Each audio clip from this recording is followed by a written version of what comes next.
অবশেষে দীর্ঘ অপেক্ষার অবসান। দেশের মাটিতে পা রেখেছেন তারেক রহমান।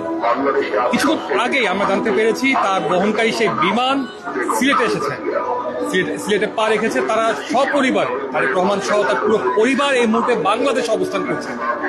ঠিক যে সময় উনি সিলেটে নামলেন, আমরা জানতে পেরেছি যে উনি সকাল 10টায় উনি সিলেটে নামেন এবং তার বহনকারী বিমানটি সেখানে প্রায় এক ঘন্টা অপেক্ষা করবে এবং 1 ঘন্টার পর অবশেষে সেই বহনকারী বিমান ঢাকায় ফিরবে। বিমান যখন সিলেটে, ঠিক সে মুহূর্তে ঢাকায় অপেক্ষা করছেন তার জন্য প্রায় লাখ লাখ কর্মী। আপনাদের যদি দেখানোর চেষ্টা করছি, এই মুহূর্তে আমরা আছি 300 ফিটে, রাজধানী 300 ফিটে। আপনারা দেখতে পাচ্ছেন যে মানুষের জনস্রোত কতটা। মানুষজন আসছেন তাদের প্রিয় নেতাকে দেখার জন্য, তাদের অপেক্ষা সে অবসান ঘটানোর জন্য। প্রায় দীর্ঘ 17 বছর পর বাংলাদেশে পা রাখছেন তারেক রহমান। এই অপেক্ষার অবসান হচ্ছে নেতাকর্মীদের, এই অপেক্ষার অবসান হচ্ছে দেশের গণতন্ত্রের। আমরা যদি একটু জানিয়ে রাখি, গতকাল রাত 12টায় তিনি লন্ডনের হিথ্রো বিমানবন্দর থেকে বাংলাদেশের উদ্দেশ্যে রওনা করেন। প্রায় দীর্ঘ 16 ঘন্টার বিমানে তাদের বহনকারী বিমান তাদের ঠিক কিছুক্ষণ আগেই সিলেট ওসমানী আন্তর্জাতিক বিমানবন্দরে এসে পৌঁছায়। সেখানে কিছুক্ষণ অপেক্ষা করার পর, অর্থাৎ ঘন্টাখানেকের মধ্যেই আমরা জানতে পেরেছি তার বহনকারী বিমানটি ঢাকা শাহজালাল আন্তর্জাতিক বিমানবন্দরে পৌঁছাবে। তার বিমান যখন ঢাকায় পৌঁছাবে, তার সেই অপেক্ষার সেই অবসান, সেই অপেক্ষা এবং সেই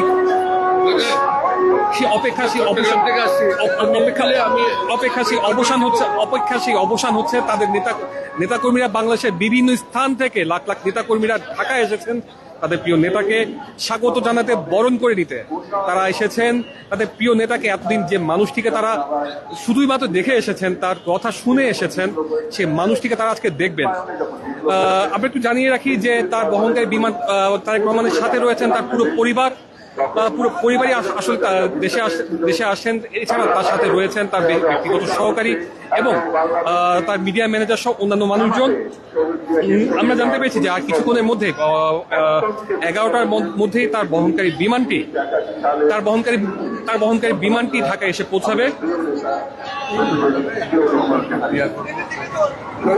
বিমান সূত্রে আমরা জানতে পেরেছি যে ফ্লাইট BG202 বোয়িং ড্রিমলাইনার 787-900 উড়োজাহাজে আসছেন তারেক রহমান। তিনি যে রুটে আসছেন তা হলো লন্ডন হিথ্রো সিলেট ঢাকা সেই রুট। এতে উচ্চপদস্থ যাত্রী থাকার কারণে বিমানচলাচলের বিশেষ সমন্বয় এবং তার জন্য বিশেষ নিরাপত্তার ব্যবস্থা করা হয়েছে। আমরা দেখতে পাচ্ছি যে বাংলাদেশের বিভিন্ন প্রান্ত থেকে এসে নেতাকর্মী, আমরা কথা বলবো তাদের সাথে। আপনার কোথা থেকে এসেছেন? কক্সবাজার থেকে। কক্সবাজার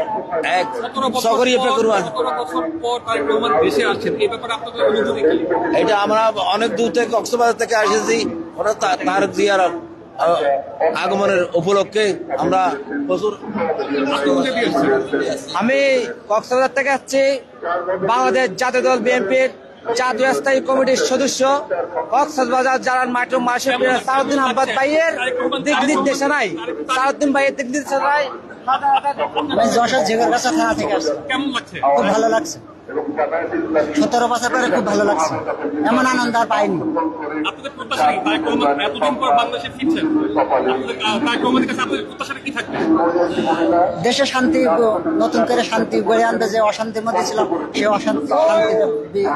শান্তির মধ্যে।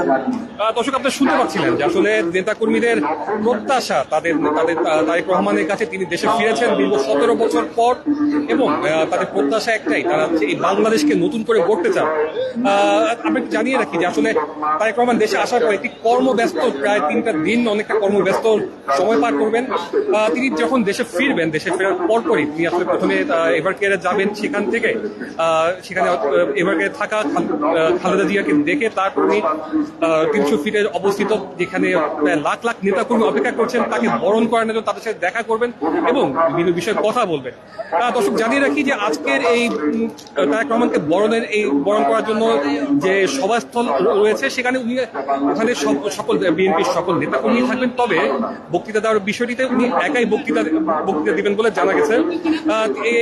নেতাকর্মী অপেক্ষা করছেন তার বিশেষ দিক নির্দেশনার জন্য। এতদিন ধরে তারা শুধুমাত্র তারেক রহমানকে দেখেই আসছিলেন ভিডিও ক্যামেরায় বা তাদের অনেক দূর থেকে দেখে আসবেন, কিন্তু এবার তাদের সেই অপেক্ষার সেই অবসর হচ্ছে। তারা এবার সামনাসামনি তারেক রহমানকে দেখবেন, তার কথা শুনবেন। যে নির্দেশনা এতদিন যেমন অনেক দূর থেকে শুনে আসছিলেন, সেই নির্দেশনা এখন সামনে থেকে দেখবেন। আমরা আমরা আমরা আরো কথা বলার চেষ্টা করবো এখানকার আরো অনেকজনের সাথে। আমরা কথা বলবো। আপনি কোন জায়গা থেকে এসেছেন? আমি চট্টগ্রাম থেকে। আমার লিডার করবে সংসদীয় আসন 9-এর, ওখানে গেলে একটু আসেন না। আমরা কক্সবাজার থেকে এসেছি। কক্সবাজার চকরিয়া সালাউদ্দিন সাহেবের এলাকা থেকে এসেছি। কেমন লাগছে? আমাদের আজকে অনেক আনন্দিত হয়েছি। দীর্ঘ 17 বছর পরে তারেক রহমান বাংলাদেশে আসছে, আমরা সবাই আনন্দিত, অনেক খুশি হয়েছি আমরা আজকে।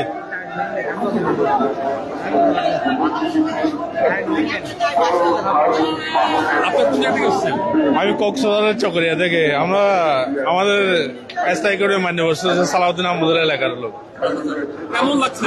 আমার থেকে অনেক ভালো লাগছে। দীর্ঘ 17 বছর পরে তারেক রহমান দেশে আছে, অনেক আমরা আনন্দিত।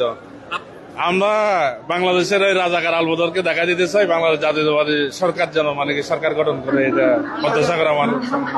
তোমার কথা শুনছিলেন আসলে তাদের চাওয়া জাতীয়বাদী শক্তি আবার নতুন করে ফিরে আসুক। তাদের চাওয়া তারেক রহমান তার দেশের জন্য কাজ করবেন এবং রাজাকার আলবদর যে শক্তির কথা বলা নেতাকর্মীরা বলছেন, সেই শক্তির অবসান ঘটবে। তারা চান গণতন্ত্রের সে পুনরুত্থান। তারা চান তাদের যে প্রত্যাশা মাফিক যে বাংলাদেশের স্বপ্ন তারা দেখছিলেন, সেই স্বপ্ন এবার পূরণ হবে। রাজধানী 300 ফিট থেকে তানজিলুর রহমান তুষার, বৈশাখী সংবাদ, ঢাকা।